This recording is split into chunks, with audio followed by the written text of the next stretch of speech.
everybody. Welcome to the first video in the Summer of COVID Probability and Statistics Prelim Review in the Department of Applied Math at the University of Colorado in Boulder. In this series, I'm going to put together a bunch of short videos, each tackling one problem from a past prelim. And we're going to start with January of 2020, which is the last prelim, and problem 1. First up, the problem. I'm not going to read this to you. I think that would be a little bit painful. So I'd suggest stopping the video now and reading this problem, either on the video or if you've printed out the prelim or otherwise have the prelim, go ahead and read the problem now and then resume the video when you are finished.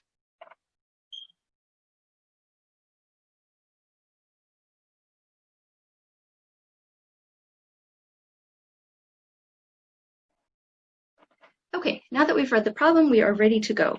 This problem is actually not very hard at all. I know that's always a matter of personal opinion though, so I don't want to scare you by saying that or make you feel bad if you find it hard. We're all kind of thinking about different things and start problems in different directions. But one thing I think that is kind of scary about this problem is that we're being asked to use some specific tools. We want to, or we need to solve this using the conditional expectation for z given x and the conditional PDF for y given x. And we're given this scary, scary statement that we must use these concepts to get full credit here. And indeed, it might be that that's the way you would have solved this problem. But if it wasn't, now you have to think about it differently. And you also kind of have to worry, am I doing the right thing? So let's see where we can get on this. First thing I'm going to do is write down what I want to compute, which is the expected value of z. Now, because I want to compute this using the conditional expectation of z given x, the natural thing for me to do here is to write this as the expected value of that conditional expectation.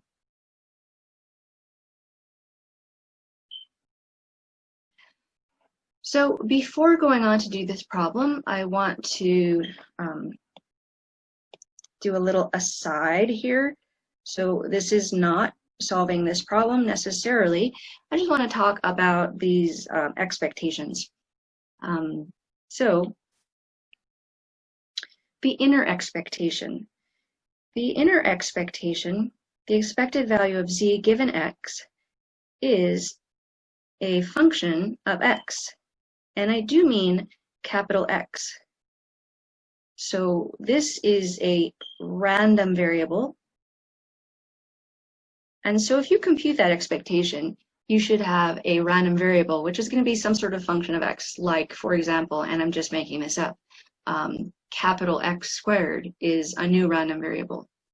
So to compute this, and again, this is not the way I would do this problem, but I'm trying in these videos to give you some hints and refreshers as you study. But if I wanted to compute this expectation in general, the first thing I would do would be to fix that value of x. So I would consider the expected value of z given x equals x. Compute that, and in the end, you're going to get a function of the little x. So I'm going to call that function g of little x. You don't have to call it anything, much less g of little x. But once you do that, then you can return the expected value of z given capital X by just writing down that function and plugging in the capital X. So that is these two steps are the general approach for finding this sort of expectation. And I do think it's important to realize that it is going to be a function of x. Okay, so another bit of the aside here is to talk about this outer expectation. The inner expectation is a function of x, so the outer expectation is going to be with respect to x, or with respect to the distribution of x.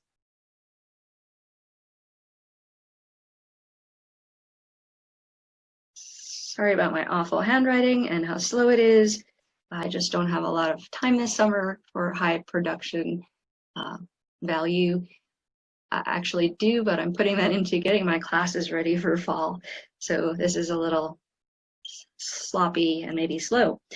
But this is with respect to the distribution of x. Okay, so those things aside, let's actually try to figure out how to solve this problem, because I'm not sure we need those facts. I think what I want to do, given that I want to go towards this form, is to plug in our expression for z. And if you have the problem in front of you, you'll note that z is y over 1 plus x squared, where that y and that x are capital letters and random variables. So let's write that in. This is the expected value of y over 1 plus x squared given x. Okay, so this inner guy is going to be a random variable, and it's going to be a function of x.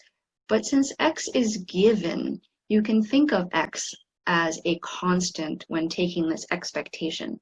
So I get to pull this denominator outside of the inner expectation because it's been fixed and given, even though it's been fixed and given in kind of a random way. So this is the expected value of 1 over 1 plus capital X squared, so still random, times the expected value of y given x. Okay, so this is a function of x, and this is a function of x. So if I were to compute this expectation, I would integrate, and x goes in this problem from minus infinity to infinity. I would write out the function of x with a lowercase x.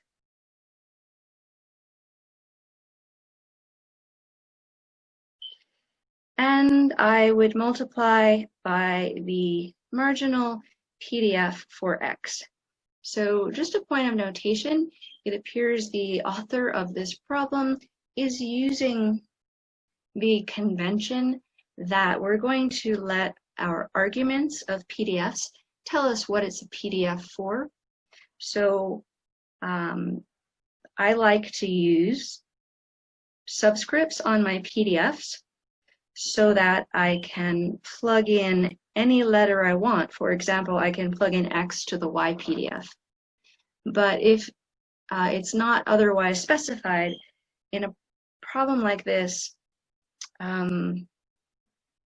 just given the wording of the problem, I can tell that they mean that the argument is going to identify the PDF. That means that if you see an f of x and an f of y, those are actually different. Oops, this is not a y. F of y, those are actually different PDFs and not one PDF evaluated at different values.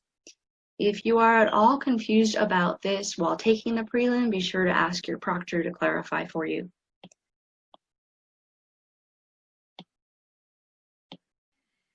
Okay, so the expected value of y given x is just the expected value of y, but we have to do it with respect to the conditional distribution for y given x.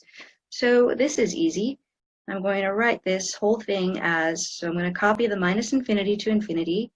The 1 over 1 plus little lowercase x is sitting there. And then this is going to be an integral. And y lives on 0 to infinity. Go back and read the problem and you'll see that. So this is just the expected value of y, so I'm just going to put a y there. And it needs to be multiplied not by the PDF for y, but by the conditional PDF for y given x. And we're going to integrate over all y. And so this underlined thing up here, so these two underlined things correspond to each other. And then I'm going to finish writing this line out with an f of x dx. Okay, so I think we are just about there.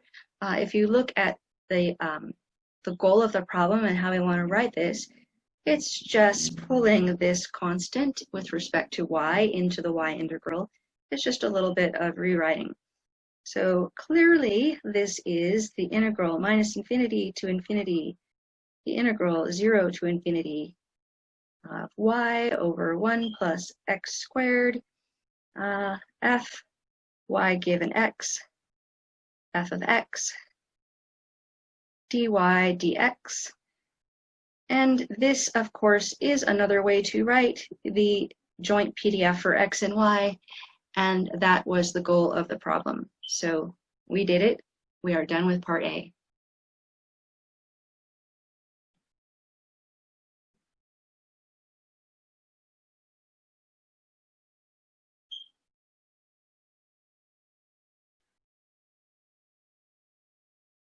Okay, in the next part of the problem, actually B, C, and D, those three parts, we're going to try to find the expected value of Z in another way, and then make sure that it compares to what we got for the expected value of C found in part A in a very specific way. So the instructions for part B say to determine the CDF of Z in terms of the joint PDF for X and Y. So I'm going to start out by writing down the CDF for Z, and I want to call that, so capital F, which is what we usually use for a CDF. And given the comments from the previous part of the problem, we could just call it capital F of Z to denote the CDF for Z. But keep in mind that if you do that and you put in the argument x, then it looks like you're referring to the CDF for x as opposed to one particular function, capital F, with Z plugged in versus x plugged in. So I'm going to put a subscript here to say no matter what I plug in here, this is always the CDF for Z.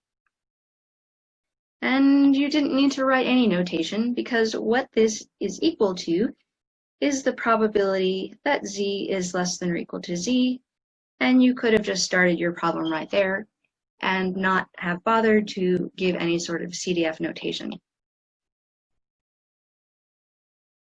Okay, so just as I did in part A, the next thing I'm going to do is use the information that I have about Z, the random variable Z that is, and that is that it is equal to capital or random y over 1 plus capital or random x squared. And so I'm just going to plug that in for the capital Z.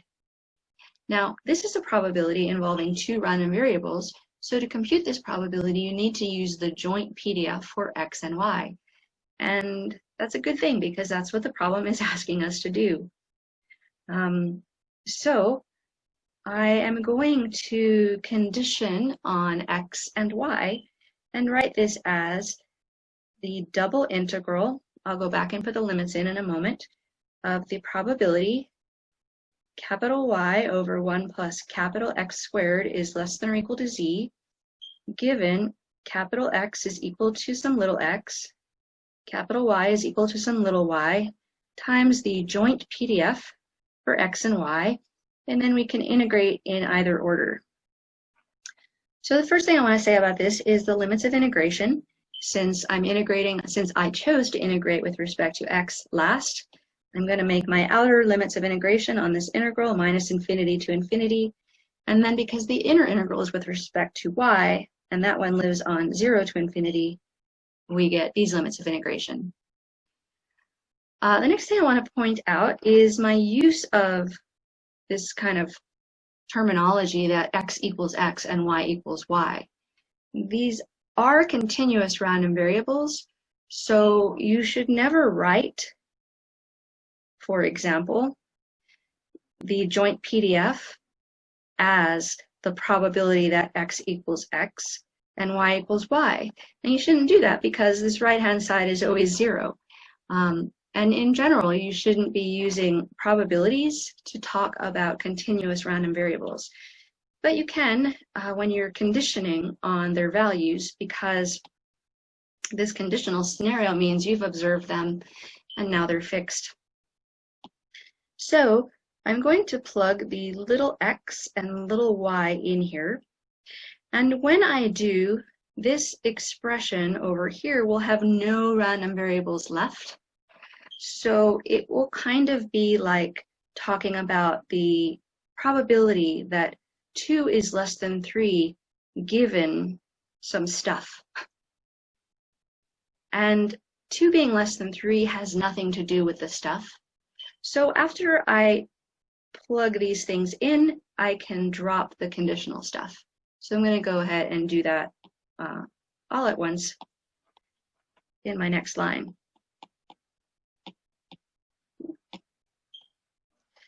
Okay, so this is the integral minus infinity to infinity, the integral 0 to infinity, the probability, although it's a weird one, that little y over 1 plus little x squared is less than or equal to z, times the joint PDF for x and y, and then integrating with respect to y and then with respect to x. Now, this probability, as I was saying before, involves fixed numbers, and depending on what those numbers are, this probability could be 1. For example, the probability that 2 is less than 3 is equal to 1. Or it could be 0. For example, the probability that 3 is less than or equal to 2 is 0. It really depends on where x is in relation to y. So I have my x as the outer integral, and that's running from minus infinity to infinity. But for each fixed x, so I can take this relationship here, and this tells me that y is less than or equal to z times 1 plus x squared. Fortunately, 1 plus x squared is non-negative, so by doing that, I didn't have to worry about flipping anything. And so it's these values of y for which this probability is equal to 1. So I'm going to replace the whole probability by 1 anytime this happens.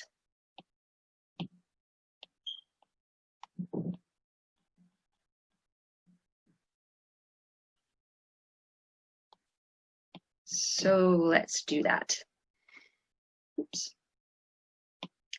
I have the integral minus infinity to infinity, the integral 0 to infinity of 1. Oops, sorry.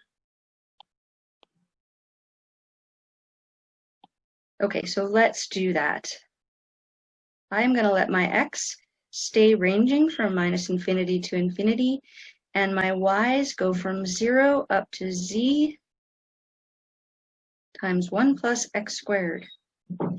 And then in that region, this probability is just 1. And no, you don't have to write that because it's 1. But you can see that, so in this problem, we weren't trying to find a particular answer. We were just trying to write the CDF for z in terms of the joint PDF for x and y. If I were taking this exam, I might be a little confused about, is it okay to have it in an integral form? Certainly ask if you're not sure, but you know that it should be okay to have it in that form, because if you're not given information about that PDF, there's nothing more you can do. So we are done.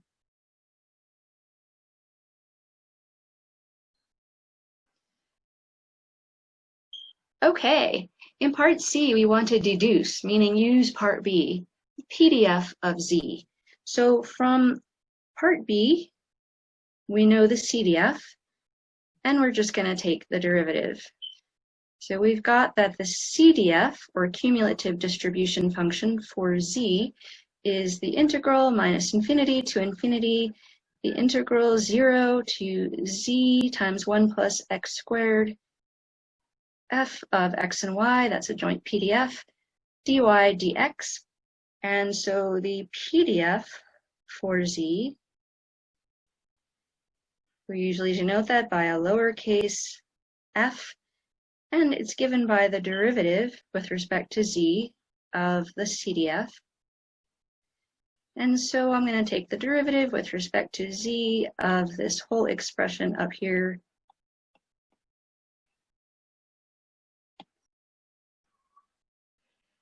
Okay, so I am going to bring the derivative in, oops, there should not be an equal sign there. A little cut and paste issue. I'm going to bring this derivative inside past the x integral.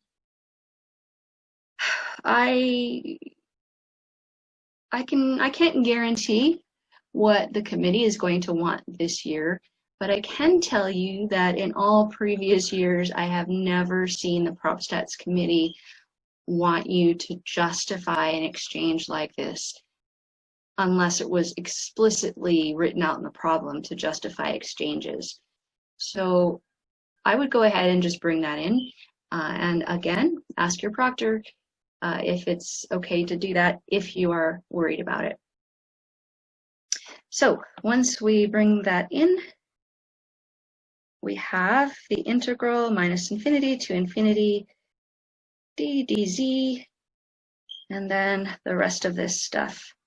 Can't decide if it's taking me longer to copy and paste or rewrite.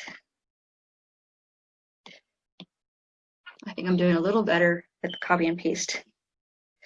Okay, so now we're going to use the fundamental theorem of calculus in order to take the derivative of this integral, because the, let me finish writing this.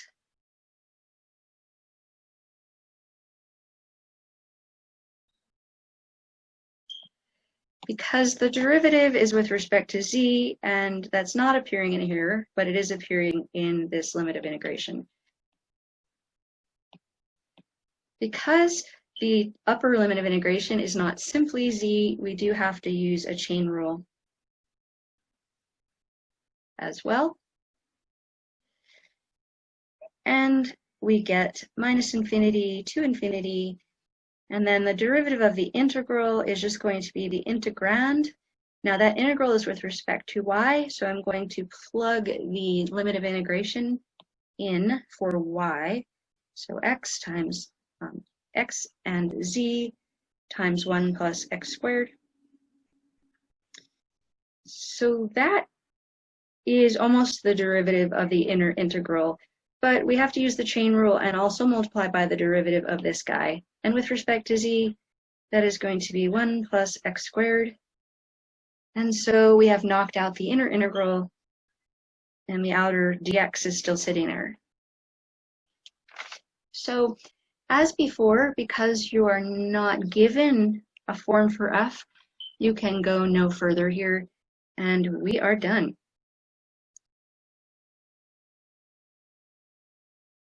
Okay, in part D, we want to determine the expected value of z, presumably from part C, and show that it's equivalent to what we got from part A. And this should be fairly straightforward. Let's go. The expected value of z is going to be the integral of z times the PDF for z, dz. And the integral is over the whole world. You can write minus infinity to infinity, knowing that the PDF is 0 for part of that. Or you can go right in now and give the right limits of integration 0 to infinity. So I wrote down an expression, although it involved an integral, but I wrote down an expression for this PDF on the previous slide. And that was the, let's see, what did we have? We had minus infinity to infinity of f of x comma z 1 plus x squared times 1 plus x squared dx, and then I'm going to finish off with this dz out here, dz.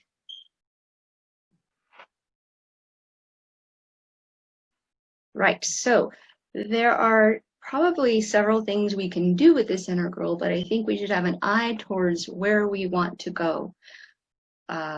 It's a little messy for me to swipe up and down and show you where you want to go, so you might want to pause the video at this time and look at the expression in part A.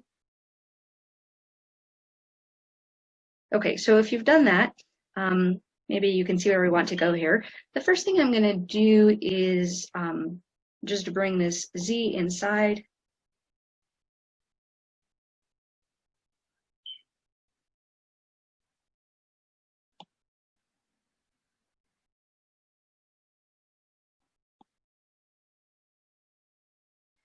Okay, since I know I want to get something, I'm going to just write it really fast and sloppy over here without limits of integration, but I am headed towards this expression.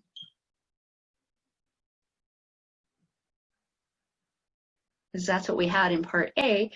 So I know that I really want to have this argument here turn into a y.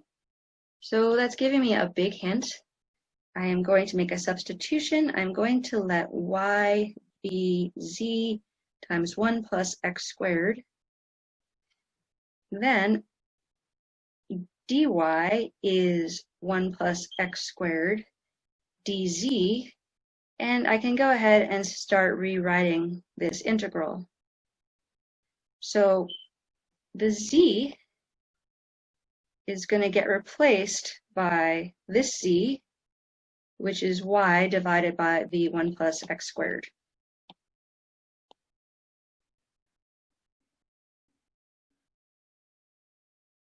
Then I'll write the PDF and replace that z times 1 plus x squared with y. That was the entire point of choosing that substitution.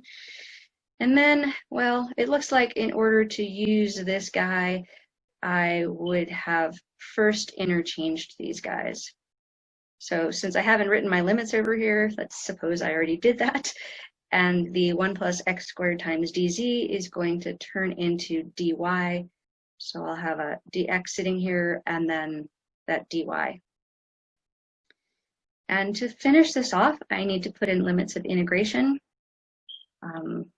So the original limits of integration for x have just been sitting there the entire time, although I did do an interchange, so now they're on the inside. And then the limits of integration for y you can get by just looking at the transformation we made. Z lives on 0 to infinity, and although x can be negative, 1 plus x squared lives on 0 to infinity, and this is just going to be 0 to infinity. So if you interchange the order of the integrals here, you do get part A.